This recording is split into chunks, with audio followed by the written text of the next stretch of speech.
രാജ്യത്തിന്റെ രാഷ്ട്രീയം, വിദ്യാഭ്യാസം, സുരക്ഷ, വിദേശനയം എന്നിവയെ ഒരേ സമയം ചർച്ചകളുടെ കേന്ദ്രത്തിലേക്ക് തള്ളിയിട്ട 3 ദിവസങ്ങളാണ് ഇന്ത്യ പിന്നിട്ടത്. പ്രമുഖ മാധ്യമ പ്രവർത്തക റാണ അയ്യൂബ് തന്റെ സോഷ്യൽ മീഡിയ പോസ്റ്റിലൂടെ പങ്കുവച്ച ഈ സംഭവവികാസങ്ങൾ രാജ്യത്തിന്റെ ആഴത്തിലുള്ള വ്യവസ്ഥാപിത തകർച്ചയിലേക്കും ഭരണപരമായ വീഴ്ചകളിലേക്കും വിരൽ ചൂണ്ടുന്ന തെളിവുകളാണ്. ഒരു മാസത്തിനിടെ സംഭവിച്ച കാര്യങ്ങളാണെങ്കിലും ഇവയിൽ ഭൂരിഭാഗവും റിപ്പോർട്ട് ചെയ്തിരിക്കുന്നത് കഴിഞ്ഞ 3 ദിവസങ്ങൾക്കിടെയാണ്. വിശദമായി നോക്കാം. സ്വാഗതം ഇൻഡെപ്തിലേക്ക്. കഴിഞ്ഞ ദിവസമാണ് റാണ അയ്യൂബ് തന്റെ സോഷ്യൽ മീഡിയ ഫീഡിൽ 14 സ്ലൈഡുകൾ പോസ്റ്റ് ചെയ്തത്. സുരക്ഷ, ആരോഗ്യ സംവിധാനം, വിദ്യാഭ്യാസം, മതസൗഹാർദ്ദം തുടങ്ങി പല കാര്യങ്ങളുമായി ബന്ധപ്പെട്ട് ഇന്ത്യയുടെ വിവിധ ഭാഗങ്ങളിൽ നടന്ന സംഭവങ്ങൾ ഈ കുറിപ്പിൽ റാണ ചൂണ്ടിക്കാട്ടുന്നു. കൂടുതൽ ആഴത്തിൽ പോയാൽ ഇതിൽ കൂടുതൽ സംഭവങ്ങൾ ഈ ചുരുങ്ങിയ സമയത്തിനുള്ളിൽ രാജ്യത്ത് സംഭവിച്ചിട്ടുണ്ടാകണം. ഭരണരംഗത്തെ സുതാര്യതയെയും ധാർമ്മികതയെയും ചോദ്യം ചെയ്യുന്നതാണ് മധ്യപ്രദേശിൽ നിന്ന് പുറത്തുവന്ന പുതിയ ആരോപണം. സംസ്ഥാനത്ത് BJP മുഖ്യമന്ത്രിയായി മോഹൻ യാദവ് അധികാരമേറ്റ ശേഷം അദ്ദേഹവും കുടുംബാംഗങ്ങളും ഉജ്ജയിനിൽ വൻതോതിൽ ഭൂമി വാങ്ങിക്കൂട്ടിയെന്നാണ് കണ്ടെത്തൽ.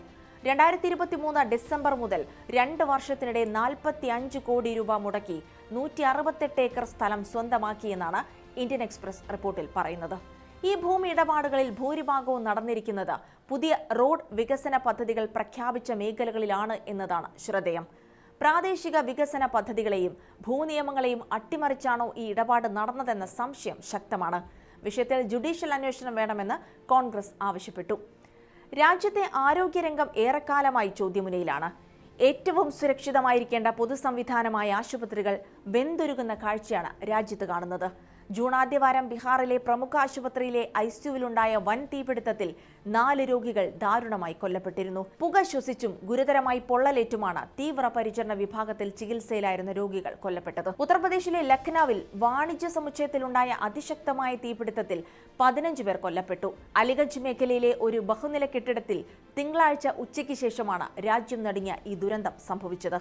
മരിച്ചവരിൽ ഭൂരിഭാഗവും കെട്ടിടത്തിൽ പ്രവർത്തിച്ചിരുന്ന ഗ്രാഫിക്സ് ആനിമേഷൻ പരിശീലന കേന്ദ്രത്തിലെയും കമ്പ്യൂട്ടർ ഇൻസ്റ്റിറ്റ്യൂട്ടിലെയും വിദ്യാർത്ഥികളായിരുന്നു. തീയും പുകയും കെട്ടിടത്തിൽ പടർന്നതോടെ രക്ഷപ്പെടാൻ വഴിയില്ലാതെ വിദ്യാർത്ഥികൾ ജനലിലൂടെ പുറത്തേക്ക് ചാടുന്നതിന്റെ ദൃശ്യങ്ങളടക്കം പുറത്തു വന്നിരുന്നു. ദുരന്തത്തെക്കുറിച്ച് അന്വേഷിക്കാൻ ഉത്തർപ്രദേശ് സർക്കാർ 2 അംഗ പ്രത്യേക അന്വേഷണ സംഘത്തെ നിയോഗിച്ചു. 7 ദിവസത്തിനകം റിപ്പോർട്ട് സമർപ്പിക്കാനാണ് മുഖ്യമന്ത്രി യോഗി ആദിത്യനാഥ് ഉത്തരവിട്ടിരിക്കുന്നത്. ബാബരി മസ്ജിദ് തകർത്ത് നിർമ്മിച്ച അയോധ്യ ക്ഷേത്രത്തിലെ കാണിക്ക അപഹരിക്കപ്പെട്ടെന്ന ആരോപണം സജീവമായിരിക്കെ മധ്യപ്രദേശിലെ ഉജ്ജയിനിൽ 2028 നടത്തുന്ന കുംഭമേളയുടെ പശ്ചാത്തലത്തിലുള്ള വികസന പദ്ധതികളുടെ പേരിൽ മുഖ്യമന്ത്രി മോഹൻ യാദവിനെതിരെയും ആരോപണമുയർന്നത് BJPയെ പ്രതിരോധത്തിലാക്കിയിരിക്കുകയാണ്. CBSE പരീക്ഷാ നടത്തിപ്പിലെ സാങ്കേതിക പങ്കാളികളായ സ്ഥാപനവുമായി ബന്ധപ്പെട്ട് കേന്ദ്ര വിദ്യാഭ്യാസ മന്ത്രി ധർമ്മേന്ദ്ര പ്രധാനും ആരോപണമുനയിലാണ്.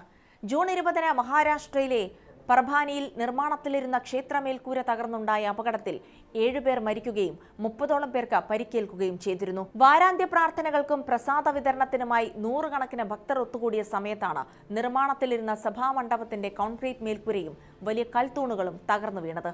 ക്ഷേത്ര ട്രസ്റ്റിന്റെ ഭാഗത്തു നിന്നുണ്ടായ ഗുരുതരമായ വീഴ്ചയാണ് അപകടത്തിന് കാരണമായി പ്രാഥമികമായി ചൂണ്ടിക്കാണിക്കപ്പെടുന്നത്. ചോദ്യപേപ്പർ ചോർച്ചയെ തുടർന്ന് നീറ്റ് റദ്ദാക്കിയതിനും തുടർന്ന് പ്രഖ്യാപിച്ച പുനഃപരീക്ഷയ്ക്കുമിടയിലുള്ള 37 ദിവസത്തെ കടുത്ത അനിശ്ചിതത്വത്തിൽ രാജ്യത്തുടനീളം കുറഞ്ഞത് 12 വിദ്യാർത്ഥികൾ കടുത്ത മാനസിക സമ്മർദ്ദം മൂലം ജീവനൊടുക്കിയതായി റിപ്പോർട്ടുകൾ പുറത്തു വന്നിരുന്നു. Indian express, times of India തുടങ്ങിയ ദേശീയ മാധ്യമങ്ങൾ പുറത്തുവിട്ട വിവരങ്ങൾ പ്രകാരം മെയ് 12 പരീക്ഷ റദ്ദാക്കിയത് മുതൽ ജൂൺ 21 പുനഃപരീക്ഷ നടക്കുന്നതുവരെയുള്ള ദിവസങ്ങളിലാണ് ഈ ദാരുണ സംഭവങ്ങൾ റിപ്പോർട്ട് ചെയ്യപ്പെട്ടത്.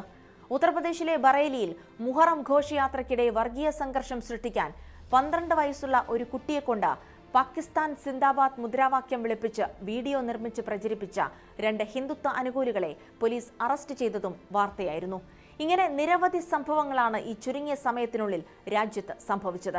സ്വന്തം പൗരന്മാർക്കെതിരെയുള്ള ഇത്രയും വലിയ ഭരണകൂട വീഴ്ചകൾക്കും ദുരന്തങ്ങൾക്കും യാതൊരുവിധ ഉത്തരവാദിത്വവുമില്ലാതെ ഒരു ചോദ്യം ചെയ്യലിനും വിധേയമാകാതെ കടന്നുപോകാൻ കഴിഞ്ഞ ഒരു ഭരണകൂടവും ഒരുപക്ഷെ ഇന്ത്യൻ ചരിത്രത്തിൽ ഉണ്ടായിട്ടുണ്ടാകില്ല എന്ന് റാണ അയ്യൂബ് തന്റെ സോഷ്യൽ മീഡിയ പോസ്റ്റിൽ ചൂണ്ടിക്കാട്ടുന്നു. പ്രധാന മാധ്യമങ്ങളിലൊന്നും ഭരണകൂടത്തിനെതിരെയുള്ള രോഷപ്രകടനങ്ങളോ ഒരൊറ്റ മന്ത്രിയുടെ പോലും രാജിയോ ഇവിടെ കാണാനില്ല എന്നും അവർ പറയുന്നു. മനുഷ്യജീവനുകൾക്ക് യാതൊരു വിലയുമില്ലാത്ത അപരവിദ്വേഷം മാത്രം കൈമുതലായ ഈ പുതിയ ഇന്ത്യ തന്നെയായിരുന്നു നമ്മൾ സ്വപ്നം കണ്ടത് എന്ന ചോദ്യത്തോടെയാണ് റാണ തന്റെ കുറിപ്പ് അവസാനിപ്പിക്കുന്നത്.